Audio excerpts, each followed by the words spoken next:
Hey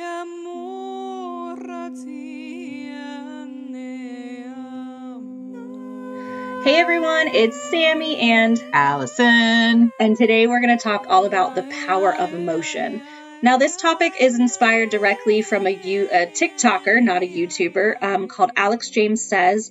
And this scientist was talking about their frustration about the fact that they were trying to discuss the God particle, or what scientists call the Higgs boson particle. Her stuff was not even getting pushed out to people, but things about the God particle being like scary or being discovered or being transformed into the Big Bang, these things were getting pushed out. And I looked at Alice and I said, yeah, that's because the goal of social media is to keep you on social media for as long as humanly possible. So they will choose the most emotionally impacting videos, right? Because they want to put you through a roller coaster of emotions. That way you keep sticking on it because that provides a certain level of dopamine hits. Just like when someone likes or follows or whatever you get a dopamine hit from that. You get some serotonin going whenever you're going through a bunch of emotional changes. So her stuff wasn't getting pushed out there because it was just facts about the Higgs boson particle instead of like kind of the fear-mongering things that other people were putting out there. So Allison brought up a really good point of maybe we should discuss today emotions and the power they hold. Yeah. Because we're sweet little electric bodies, right? And emotions are, we can blow up and create universes based on our laughing and crying. You know, when the collective has a certain feeling about something, it's generally charged and that thing manifests, right? So if we're consistently manifesting fear, and that's what's being shown, and that's what's encouraging people to stay in this state of fight or flight, we can't change and we fight against things. And so the universe pushes against our agenda, right? Mother Teresa has always said something that just stuck with me forever regarding to energy. And it was so simple. She said, I'm never going to attend an anti-war meeting, but I will attend a pro-peace one. And I thought just those little change of words, because really, we think that's the same thing, but it's not. It's the intention, it's the energy that we put into it. And we come to find that when we stay in this state of fear, more fear perpetuates, right? More things happen because it's such a wild and strong emotion. And a lot of times, you go back in time, especially now, women should not be seen or heard or any of that, or not have a voice, is because we're powerhouses, ladies. We are portals. And when we have an emotion, I mean, you know this, right? Just going through our cycles. And like, especially if you're one who experiences a very deep hormonal change with PMS and what that kind of rage factor does and how that shifts everything. But so much of energy work and healing and all of that also is with intention through emotions. And that ties so deeply in with the soul language too, because it's all about emotion. And something that the old school prophets talk about, that love is everything, and being in a state of love and allowing the situations to kind of go over you like a river, and you remain the metronome, you keep your emotions steady, right? Because whatever happens, it's all love. So all of this is tied together. And it's time, Sammy and I are really talking about it and how you can really take your life back, like take your power back in that way by really tuning into your emotions and allowing them to move through your body, to move through your systems, to experience them. This is what it's about, being a human, right? Yeah, okay, it's about love and light and sending and unity and all of that. But like, what's the point if we don't go on the roller coaster, right? Like, there's no point if we just get on and then go through it and then get off without truly experiencing every little piece of being a human, right? We've got these voice boxes, this heartbeat, this electrical system. And when we get together collectively through emotion, right? Through love, through intentional emotional amplification, we can just co-create the greatest and best world for ourselves. And the same goes with the other side of love, that fear factor. And when we're all collectively charged that way, more fear is birthed, right? Mm-hmm. Power. I think it also brings up another important, it might have been you who sent this TikTok to me, and it was about human consciousness. Yeah. And how all of consciousness is sort of linked together. And they showed unity. They had this picture of like 1,000 people that made up the picture. And when they first showed it in the UK to people could only pick out like, there's like 1,000 faces altogether, and people could maybe pick out like 3 or 4 faces on average. And then they just traveled all over the world and they did this experiment again, but this time they pointed out each face to every person, had them focusing on each face. And then they went back to the UK and did the experiment again. And guess what? People in the UK could point out way more faces than just 3 or 4. So I think they do an experiment with like monkeys too, monkeys. Right? That's a wild. So they go to this little island. I'm going to say it's Japan, so it might not be. And they start leaving the monkeys sweet potatoes on the beach, right? And so these monkeys, they're like, woo, sweet potatoes, and they start eating them. And then one day, one of the monkeys decides to dip her sweet potato in the water. And so she's doing it, and then generationally, the other monkeys start seeing it. And so after 2 or so generations, I believe, everyone's doing it. All the monkeys. They're washing the sand off the sweet potato by dunking it in the water. Right. Yeah. So it's like an upgrade to eating, right? You don't have sand in your mouth. But what was crazy is they started seeing other monkeys doing in the island. I'm like, wow, that's really wild. They've never interacted.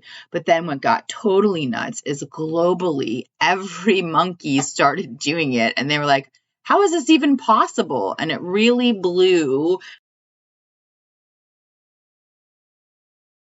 the ability of how we're connected out the gate for scientists, right? Because now it's like, well, how, right? And how and the why.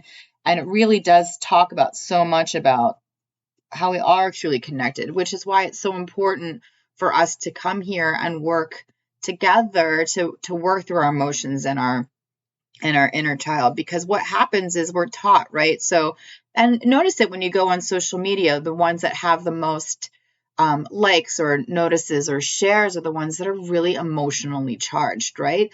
And it's okay to have these emotions, right?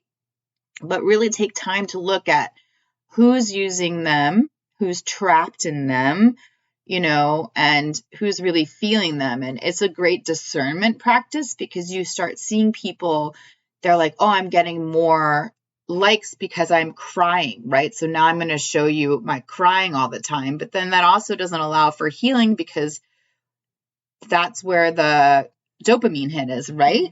It stagnates their growth in a way, because they've just stayed in that one place. Once we get that dopamine hit from crying at a video and getting a lot of views, and it's like, okay, now I've got to be crying all the time. Well, then that puts you in a mindset of being sad all the time, which then makes you vulnerable all the time, which then makes you easier to, I don't know. I don't really believe in the term psychically attack. I don't know what I believe in, but I definitely don't believe in the term psychically attack. Energetic transfer. It allows for energies to kind of come in and mess with you in a way that if you were more true to your emotions and yourself would be different. I'm noticing this combination of emotions and conscious connection in the form of our sanctuary spaces. So we've been talking about these sanctuary spaces and how things are coming to a head soon, and how we just feel like we really need to get prepared. We really need to make safe spaces. And yeah, a little bit of that was inspired by the COVID pandemic and really feeling out of control and knowing that society could change in a moment, I'm sure, in some ways. But we've been talking about it more and more. And what we've noticed now is a bunch of people are talking about starting sanctuary spaces. Now, they could have been having this idea and talking about it long before we even came up with the idea. But what I'm saying is we're in the flow of the river of consciousness of creating these spaces, basically, right? Mm-hmm. So whether it was us or someone else who came up with the exact same concept that we're going for here, maybe someone else came up with it, and then we're all connected to the same consciousness, and it inspired us to come up with that thing as well. Whatever that may be, it is interesting to see the actual term sanctuaries being brought up with the idea that sanctuary spaces will be created to live off the grid outside of society and to provide a safe space for all different types of people. The fact that that exact term is being affiliated with that exact description now is kind of blowing my mind. You can just see how just us talking about this over and over again, people we've never even met before. Now I'm seeing all kinds of TikTok videos popping up, all types of YouTube videos popping up. I love it. On people who are like, hey guys, let's band together as a community and buy a big parcel of land and live together. And this is not a new concept. They had communes in the 60s. This is not particularly like a new flavor, of course, but the exact definition of what we're trying to do with these 5 pillars and just recreating the way that we live as a society on the globe, that's a new concept. The other thing that I've noticed popping up, and I don't know how comfortable you'd feel about talking about this, is the term soul language. You know, Allison started using soul language, and I think we described it in our first podcast, what it is, the difference between it and light language. And now we're seeing people that we don't even know using the term soul language. And then we found out.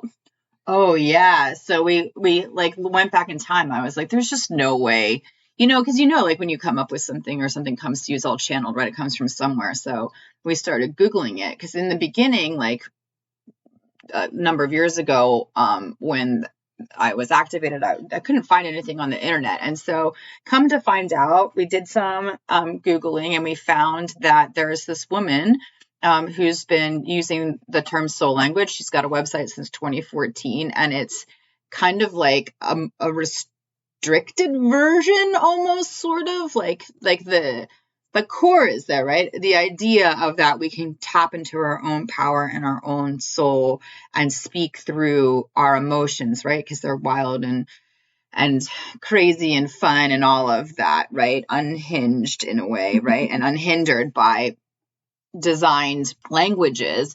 And so she kind of talks about that and what she does. And it's a very structured, right? What she's doing. It's cool. And I was like, wow, look at that. Since 2014, someone had been doing that. And it's just so interesting how it is, because you see it on like the hashtags are coming around and doing all of that. And I think it's really great how we can take words and give them a different, like they have the same core idea, right? But we take them to different places, and how it really is within our own consciousness, right? That our collective, our soul tribe really has this calling in our own unique way to come together, right? And because we're all part of different symphonies, right? And different songs and how we're doing that and helping each other along the way, supporting and learning our lessons and the ebbing and flowing and all of that. But it's crazy. That was nuts. The first time I ever encountered this phenomenon was when I was, I want to say it was my sophomore year of college at Purdue, and I was taking a linguistics class. And my professor was from New Zealand, and he was talking about the way language develops and how it shifts over a fairly short period of time, it will shift. And I was like, how do they all know prior to the internet, right? We always think of the internet like, well, now it's such a small world because we have the internet. We can jump on and learn about whatever we want, right? Mm-hmm. And I would be like, but how did they know in ancient times to like start shifting from like doth and shall and, right. That kind of language to the more modern language we have? And it just kind of clicked with me a couple of days ago. Oh, it's because when we update the collective consciousness of that language, it updates. It's like a human booted upgrade. It's like a computer, right? It's like, oh, upgrade completed. Mm-hmm. And then humanity kind of takes that idea and goes. Mm-hmm. And I just am so fascinated with this concept and how emotions can also be a part of the major consciousness. I think a lot of us were feeling like the world was ending and that some really big bad things were coming up. And now I'm sitting here questioning myself. Are the recent changes to our governments and laws something that we all sat and kind of co-created because we were all like, oh crap, the world's going to end, and now some laws have shifted to really make it feel like the world is going to end? Like I guess I can just really understand and feel the whole collective conscious now that I'm aware of it. I can kind of tune in and be like, ooh, the collective conscious really wants to not move towards war, but they're wanting to move towards, decentralization. And here are some choices for us. I feel like it's allowed. And this is, of course, with major help from Allison and Jennifer Wardlow, have made me more aware of the ability to tune into this and really figure this out. I'm not saying like, oh, now I've just automatically have these abilities to tune into the universe. No, I've watched the both of them really do that and tune into it. And I've listened to their conversations and thought, hey, can I do this too? And guess what? Because they can do it, I can do it. Mm-hmm. Kaylee talks about that all the time, right? And we talk about that. That's why I love so much she started that spiritual development group, because it's really about us coming together and saying, well, if one of us can, we all can, right? And that does go back to the teachings of a lot of the older prophets before their words got construed into the human world, but it really is all within us. And there's something about really being intentional with our thoughts and feelings and going through that, and the power that they hold within and the lessons that come through, and to give voice to them. And this is so much of why we're so moved to move into the circles and really have these deep talks amongst us, right? Because we're all feeling this way in some kind of capacity, or maybe not at all, because we all have to hold the frequency. But what I find it so fascinating is when we start getting into our human design and our sidereal charts and our tropical natal charts and all the other beautiful things that come into that, our codes and everything, and how, we've collectively like agreed to this blueprint and kind of allowed, these certain things happen, but how do they happen, right? And tuning into these other channels and learning that, these other frequencies have agendas too, right? And so, because everybody has free will, and what does that mean? And really digging into the core of, for me, of what my emotions are, at least, is, are they true? Am I real? Is this real to me? What is my personal truth? And really going with that and really surrendering and releasing everything, especially something that you've taught me, Sammy, is to really kind of step outside of my emotions a little bit more and watch them in that way, and kind of go back and watch them and look at the situations that have had happened without the emotion and what it really looks like. And it's allowed me to see the emotion outside of myself and see the bigger context and how my emotions have been activated to help push me and to help really allow me to grow in a way that I wouldn't had I not been emotionally charged by something. And, I'm an Aquarian at heart, man. I'm an extremist all the way. I feel everything so deeply. But that is part of what I believe to know is my personal truth, my power, because I've seen it and known it and felt it. And now that is something that is settled within me, the next is taking myself out of that and really understanding how my emotions have allowed me to get to where we are today.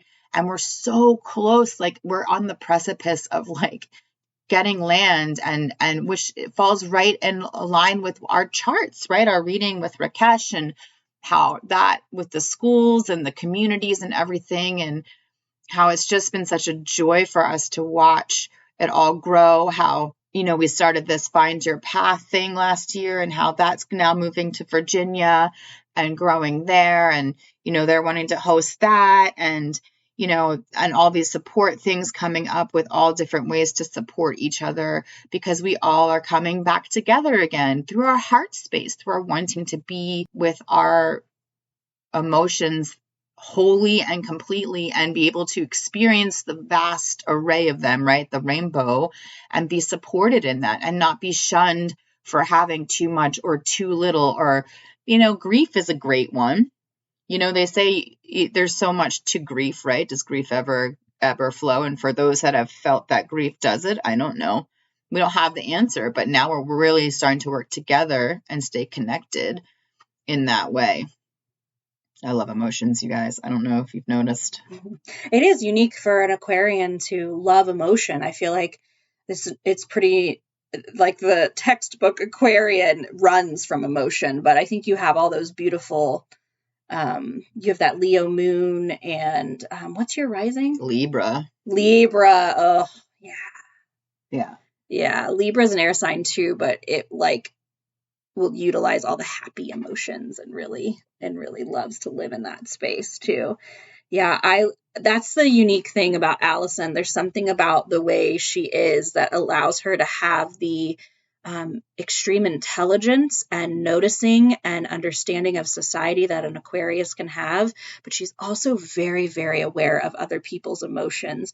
And she's really healing my like air sign wound that I have in that way because she's able to do it all, which is really cool. She's a lot more balanced than the majority of the Aquarians that I've met, where they just sort of live in analytical science brain land and never really leave that space.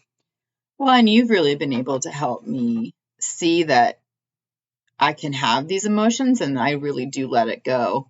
Because what we spent a lot of time together, you guys, I don't know if you've noticed, working and building all this stuff. And as Sammy has so beautifully coined it, I'm not sure what emotional state you'll be in today, so I just kind of prepare for all of them, and then we just go. And through this time working together, right, and this is part of that intricate work of building a circle, is that she's helped me really release things and really allow myself to let stuff go through the work of how you are as a Capricorn, and really taking a look at things and seeing how it fits, and does it fit, and does it make sense, right? And then what that feels like when it is truly let go. And sometimes I still feel like I throw you off because you're like, this thing, and I was like, oh yeah, no, I don't care about that anymore. And you're like, okay, so it is a lot, our emotions, and sometimes you get emotional too. Mm-hmm.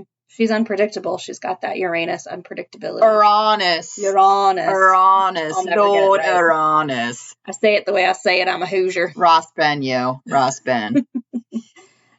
sometimes I do get emotional. It's really hard for me. And I think it's funny that a Capricorn and an Aquarius are talking about emotions. Yeah, right? It's so weird. It's like the most hilarious two signs to be discussing this. Like, where's our friend Laura? Yeah, and Kaylee too. Kaylee, right? Yeah, they'd be the ones. And Lorna. But I think because we are able to stand outside of our emotions, we have the ability to do that. It makes us uniquely qualified to discuss the intricacies of them that someone who gets really caught up in them might not be able to see all the facets of them. Like you were saying, it allows you to look at the situation with and without the emotions and see how it would have impacted you. I think a water sign might have a trickier time because they will just remember the deep emotion and then stay in that place, and maybe have a hard time seeing outside of that. But they're so good at describing it though. Yeah. And they're so good at holding space for you while you're going through it. Yeah, because they're like right there with you. Which is something I can't do. Like if someone comes at me with a strong emotion, I'm like, you're making me uncomfortable right now. Like I have a hard time. But when I have a strong emotion, I want someone who will understand and love and respect that emotion, even though I can't hold space for people in that way too. So yeah, and I think that just goes back to why we're so passionate about co-creating these circles with everyone who says yes to them, because all of our things are coming up, right? Being seen, being heard, being understood, holding space, and really working together and stepping in and stepping out and directing as we go. And then eventually we kind of become a mesh and we're able to really just stand and hold as one. We have so many beautiful people. We'll be getting them on soonish, I hope, once we get some things settled out, letting this last turn kind of fall where it may. Emotions, you guys, it's your power. It's so funny. Emotions, you guys. But it is. It's our power, right? So use that in your meditations. Use that when you're having it. And when I'm doing my healing stuff, right, I'm stepping into these emotions and I'm swirling them together and I'm powering them up and I'm calling in those frequencies that are tied to it, right? Like when I want to get stuff done and I want it to be like, we're doing it, that's like the dragon, the phoenixes, any of that kind of stuff. When it's feeling like the vibrational frequency needs to really come up really fast. That's more of like the Fae, right? When it's like super sweet and beautiful and healing, like the Avians, the Andromedans, like all of those different flavors. I know they all want to list now. The angels are like, and us, right? I'm like, you guys, everyone's important. And, you know, in our own selves, right? Dipping into our higher selves and, you know, our oversoul, and how, you know, we've all come from sounds, right? The I am word, and how that really, and how we fractaled out of that, and how that became emotion. And it's just such a beautiful thing. So it's so important for everyone to feel all of your emotions. I mean, we came as a human, we might as well get the whole variety package, right? Get the buffet, y'all. I was reminded, we watched this clip from Gaia TV together, and I was reminded of the fact that emotionally feeling the end result of a manifestational desire is one of the most impactful things of bringing that manifestation into your reality. So the guy was saying he was with a more indigenous type of people, and they were teaching him that what they do whenever they want to manifest something is they go to a quiet space, and instead of saying, I deserve rain today, or rain will come to me today, or however people phrase their manifestation, or rain is already happening, or whatever, they would just picture and smell and feel the rain. How it felt on the skin and the mud. Yeah. I actually just used that in one of my sessions the other day. And he was like, and then lo and behold, a couple of minutes later, it was storming, raining, and it stormed and it rained for like days and days and days. And he went to the guy and he's like, hey man, you know, what do you do to like turn this off? And he's like, oh yeah, we haven't figured that part out yet. I think that's one thing that when I'm trying to manifest, I tend to ignore, because I'm a Capricorn, is actually sitting and picturing what my life will be like when I receive that thing. Because I think once you get the feeling and you get yourself into the emotion of that state, then you sort of shift yourself and prepare yourself to be that person who receives it, which is another massive component to manifestation, is being able to we were just doing a live the other day, and I told someone, hey, you're getting ready to turn into the type of person who receives the thing that you are dreaming of. So I'm going to sneeze. Kidneys regulated. Exactly. And so it was really, really interesting. I'm like finally putting together the pieces of manifestation that work for me. One, the feeling component is the most important component, because it's what drives everything else, right? It's what gets you ready. It's what allows you to put down the foundations in order to receive that thing that you want. Because I can say, I want to be a billionaire tomorrow, but am I ready to manage that amount of money? Am I ready to deal with the responsibilities that come with that? Am I ready to, do I know enough about banking in order to handle that money effectively and make that money work for me? No. But if I spend some time sitting and thinking about what it would feel like to have that amount of money, then you're in that state and you're like, ooh, I need to be the type of person who is paying attention to the stock market now. I need to be the type of person who knows a little bit about real estate so I can see how that's going to work. And so I think having the emotional flair to a manifestation makes all the difference. Emotions, they're just really, really powerful. Yeah, they ignite the movement and the action to learn more, to put yourself in that state, right? It's the very beginning. And what's super interesting is manifestation is actually easier for a divine feminine than a divine masculine, because the divine feminine is a portal already, and just hormonally that we change so much that we can pivot. And I'm finding, working between my divine masculine and my divine feminine people, that really explaining to the divine masculine for them to become a portal, because that's not typically, they're the giver, right? And the divine feminine is the receiver. But in our world, it's starting to become more equal in that way, more balanced, back to unity, right? The divine feminine is becoming more action oriented as well. So the blending of that is so perfect. But that's where like the tantric sex magic comes into, you guys, because you can use your emotions in that moment and manifest a ton of stuff. #Temple of Isis. So you can look into that too. There's like all kinds of stuff, but really stay true to your emotions. Allow them to be. Notice, right? The first thing is just noticing, and that's why they toss so much stuff out in the news, and that's why everything is so negative all the time. And it's like always like the murder of a child or like war and all that stuff. And the first of it's saying, is that really beneficial to your emotional state, right? Because if you're not in a balanced emotional state and you're constantly being pulled, then there's no way for you to be able to heal yourself, right? And if you can't heal yourself, you can't heal the world. So it's good to just kind of choose what works for you.